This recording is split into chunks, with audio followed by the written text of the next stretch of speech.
First of all, it sounds like somebody got called to Mr. Lurie's office in the aftermath of what happened on Sunday. And words like wisdom and discernment don't seem to naturally flow from the mouth of Nick Sirianni. I think when he was sitting in Mr. Lurie's office, he was told you need to have the wisdom and discernment. And he did smartly use the passive voice to say his energy was directed. He's the one directing the energy. He's the one responsible for his behavior. And it really is unbecoming to an NFL head coach to allow yourself to get into that kind of an exchange with fans. You need to be above it. That's just a half click away from Rex Ryan giving fans the middle finger. We're at the point now, this is who Sirianni is. He's a passionate, fiery guy, and I'm all cool with that. But the thing that I don't accept about this whole exchange is it's after the game. There's 48 seconds left. You've won the game. Have that passion and energy when you come out and they're booing you and they're going after you. And maybe a lot of people don't think this fits the critique or the criteria, I should say, of being an NFL coach. But if this is who you are and you come out and they're booing, turn to the crowd, egg them on, talk your trash. But don't wait until you get the game sealed and now you want to turn and you want to give them all of this energy and be all extra. But we've seen them do that, whether it was in Kansas City. I know it wasn't at their own fans, but they win, and then he's yelling at the fans. Like, I would love to see Sirianni take that passion and everything he has bottled up, release it at points in the game where you're not sure you're going to win. Then you have to actually back it up. That's what I would love to see. I get it, it's who he is, but the after the game part is what bothers me the most about all of the energy he gives once it's all over and said and done with. But there's always a chance, Devin, and I recall a playoff game from almost 7 years ago now where Sean Payton, then the head coach of the Saints, decided after the New Orleans team erased a sizable deficit in Minnesota, and it looked like they were going to win the game, he decided to mockingly do the skull clap to the Vikings fans.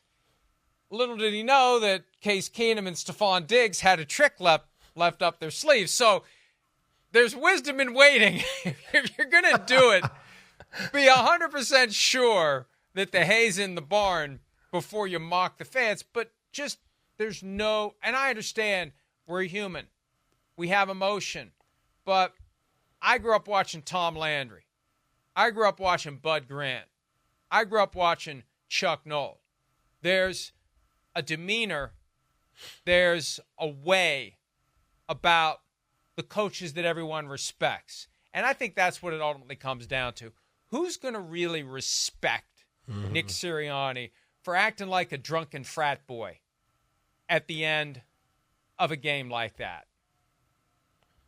And I think people have to realize this isn't special to Philadelphia. And I know the name that Philadelphia fans get, but I was in New England, and Matt Patricia's last year there as the offensive coordinator. We're in the middle of games, and the fans are behind our bench.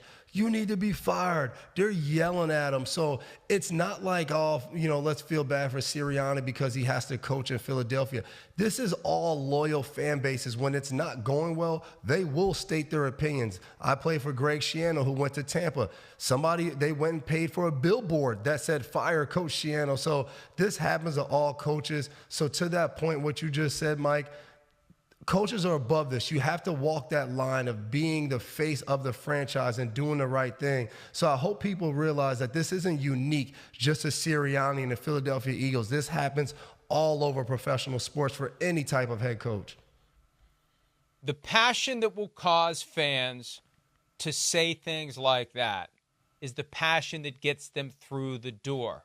You don't have that job, and you definitely don't get paid what you're getting paid. Devin, I always used to say about Coach Belichick, hey, if you got a problem with all the media scrutiny and you don't like doing the press conferences, I'm sure there's a high school hiring a lacrosse coach somewhere. You'll be paid accordingly. It's because people care that you get paid, that it is a big deal. And you have to accept that's just part of it. It's getting fired is part of it. Having fans boo and complain and try to get under your skin when things aren't going well is part of it. Acting like a baby should not be part of it. And what he doesn't realize those fans are probably season ticket holders. They're probably going to be back, and there's probably going to be a day when things aren't going well, and he's definitely going to hear from them then.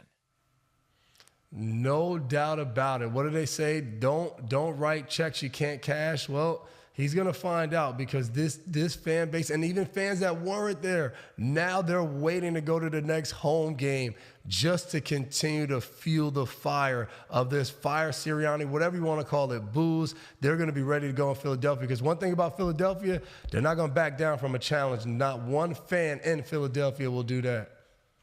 Yeah, and look, they got to win games, bottom line, because now you've got the easy justification. Move on from Nick Sirianni because of how he acted on Sunday. So it's on him now, even more pressure than before on Nick Sirianni to win. Hi, it's Mike Florio. Thanks for watching PFT on YouTube. Hit subscribe for the latest news and analysis from Pro Football Talk.